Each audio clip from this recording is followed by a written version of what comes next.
Assalamualaikum warahmatullahi wabarakatuh. Nama saya Muhammad Narendra Sendra Narayana. Eh, dengan teman saya Nadira Salsabila Sukmawan dan Kian akan melakukan presentasi tentang sorting dan dimulai. Baik, terima kasih atas kesempatannya. Pertama-tama saya akan menjelaskan mengenai materi searching. Apa itu searching? Searching adalah algoritma yang memiliki cara atau metode untuk mencari suatu nilai atau data dalam sebuah kumpulan data seperti list, array, atau database. Contohnya, kamu punya daftar 2, 5, 7, 10, dan 15, dan ingin tahu apakah angka 7 ada di situ atau tidak. Algoritma searching membantu kita untuk menemukan jawabannya dengan cepat. Eh, Searching sendiri memiliki pro dan kontra. Yang pertama ada pada linear search. Pro yang ada pada linear search yaitu ada sederhana, mudah dipahami, bisa digunakan untuk data yang belum terurut, tidak butuh proses tambahan seperti sorting. Lalu kontranya ada lambat untuk dataset besar dan harus dicek satu persatu. Tidak efisien dibanding algoritma lain kalau datanya banyak. Selanjutnya ada pro dan kontra dari Lien, mohon maaf, mungkin akan saya skip aja. Selanjutnya ada sorting. Oke, saya Narendra akan menjelaskan tentang sorting. Sorting itu adalah mengurutkan data dari terkecil eh, ke besar atau dari besar ke kecil agar lebih eh, teratur dan mudah dicari. Contoh, diurutkan jadi 1, 2, 5, 7, 9. Sorting berguna untuk mempermudah untuk mencari pengelolaan data dan banyak algoritma yang digunakan bubble sort, collection, dan quick sort. Nah, ini ada pro dan kontranya juga teman-teman. Pro dan kontranya membuat data lebih rapi. Pro-nya pro-nya itu lebih rapi, membuat data lebih rapi dan terstruktur, mempermudah kecepatan untuk pencarian data, eh, memudahkan analisis dan analisis pembuatan laporan. Terus ada beberapa algoritma sorting bekerja sangat cepat eh, untuk dataset besar. Tapi ada kontranya juga, yaitu membutuhkan waktu pemrosesan, terutama untuk data besar, memerlukan memori tambahan pada algoritma tertentu, misalkan merge sort. Terus juga tidak ada algoritma yang cocok, eh, tidak semua algoritma cocok eh, semua jenis data. Terus ada bisa jadi boros waktu, data sering berubah harus diurutkan ulang. Nah, ini ada contoh kasus dari binary search. Soal ini meminta program bahasa Go. eh, di sini ada array 50, 60, 70, 10, 90, 100. Tuh, bisa dilanjut ke codingannya sih. Sengaja. Ini, ini codingannya, lalu ini simulasinya. Langsung ke simulasinya aja.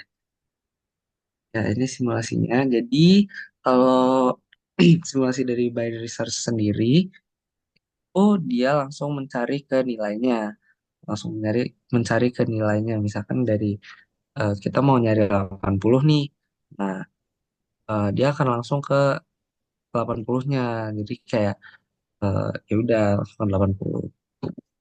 Saya dilanjut ke linear search.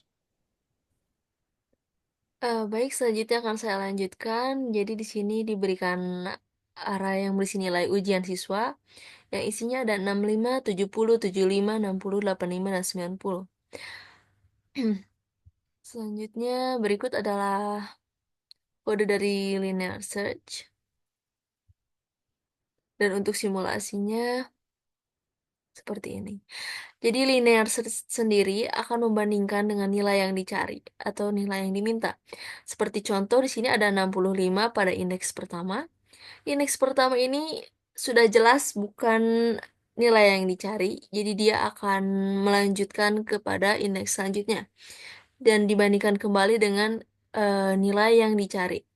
Seperti yang kita lihat 70 juga bukan angka yang dicari, maka dia akan next ke angka selanjutnya, yang dimana indeks ketiga ini memiliki nilai yang sama, maka pencarian akan berhenti pada indeks ketiga. Oke, teman-teman, di sini lanjut lagi ke selection sort, di mana kita diberikan array berisi nilai ujian siswa dengan 85, 70, 90, 60, 75.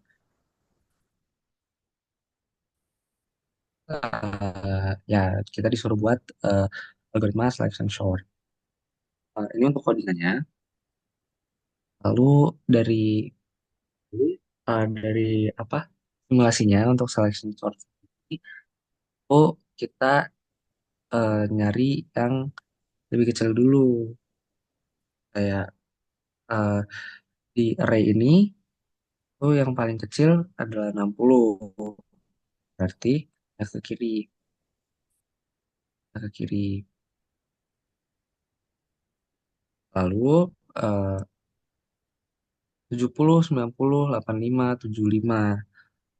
Paling kecil 70 sudah paling kiri. Artinya dia masih akan tetap di situ.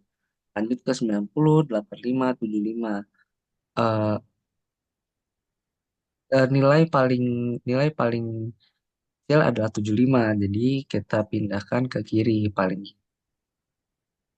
Nah, dia ngecek lagi 85, 90. Yang di mana 85 lebih kecil dari 90. Jadi dia tetap stay di situ. Teman-teman bisa dilanjut ke insertion sort.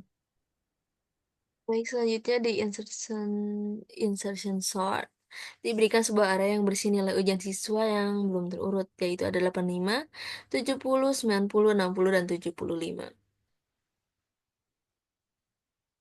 Berikut contoh kode codingan dari insertion sort, dan berikut saya akan menjelaskan mengenai simulasi insertionnya. Jadi untuk insertion sendiri akan membandingkan nilai eh, mengarah ke arah kanan seperti sekarang 85. 85 ini dengan 70 jelas nilainya lebih kecil 70. Namun di sini kita lihat ada yang lebih kecil lagi, yaitu ada 60.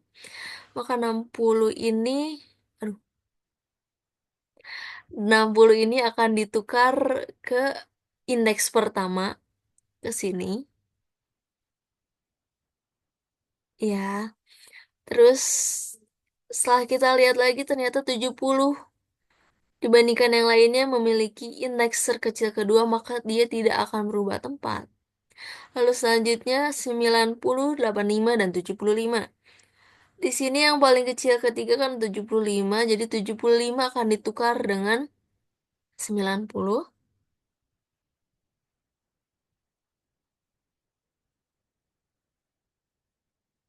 Baik.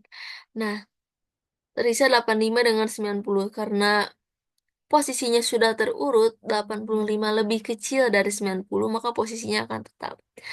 Lalu kita akan mengecek kembali ke kiri. Apakah sudah terurut ataukah belum?